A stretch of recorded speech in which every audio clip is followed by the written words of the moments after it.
There's been a lot of discussion, debate, and even anger over the publishing of a new book that focuses on the troubled background of murderer John Gardner, the man who was convicted of killing Chelsea King and Amber Dubois.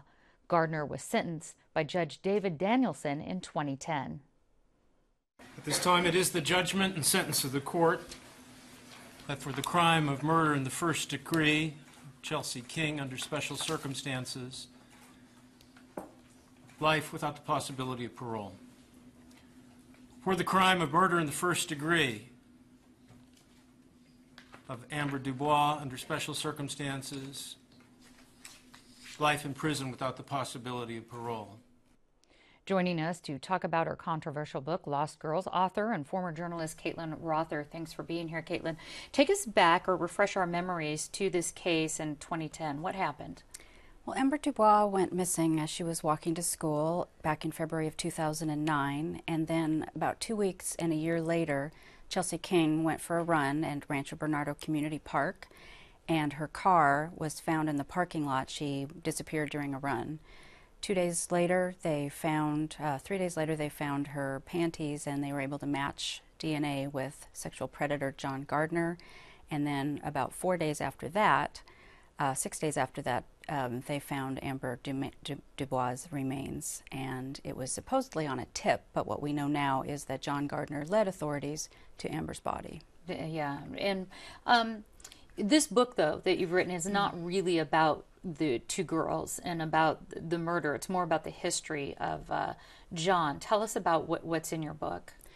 What I try to do with a true crime book is really go into all aspects of a case, so I feel that it's important to know what the sexual predator is all about, in this case John Gardner, because we don't really know much about sexual predators. We don't want to know. It's a repulsive idea. I felt this was an opportunity to really get into an issue like this that really could do some good, so we can prevent things like that from happening again. So it covers his background, his family background. It goes through the investigation, and it goes through a little bit about the girls, because I always like to pay a tribute to victims. This is to honor the victims so that there won't be any more of them.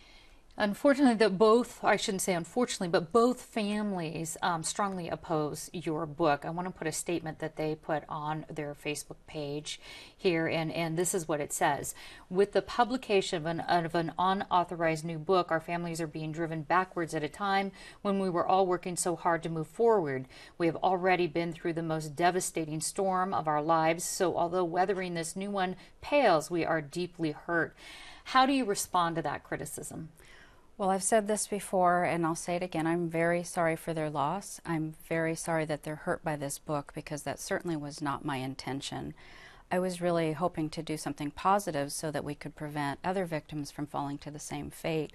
And I understand that they don't want to read the book. I wouldn't want to if I were them either. But I do feel that there really is a purpose to revealing the flaws in the system that we can fix, I hope, and to sort of take advantage of the emotion that the community feels, so that maybe people will be angry enough on what they read in this book that we will be able to mobilize and get some change. And you had a 5-hour interview with John Gardner, and you also point out in your book some markers, some very clear markers. He tried to commit suicide at age 9.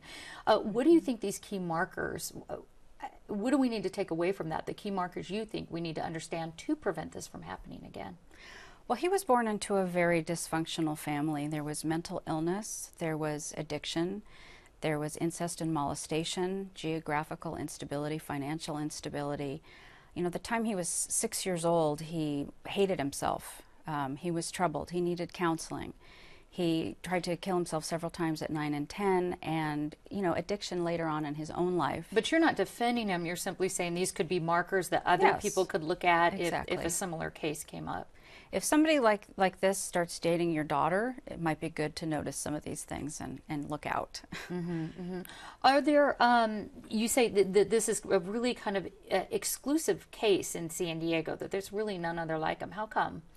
Well, I've just felt that when this case was breaking, I saw a flyer up at my gym at Mission Valley for Chelsea King, and I thought, wow, this must be a really special girl. I've never seen a flyer for a missing teenager before.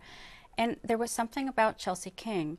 I don't know if it was the blue eyes, the angelic face. The more we learned about her, the more that people just thought she had such a bright future. Everybody wanted her to be found alive. And everyone got caught up in it. It galvanized the whole community. It seems like it did. Caitlin Roth, author of Lost Girls, thanks for joining us. Thank you.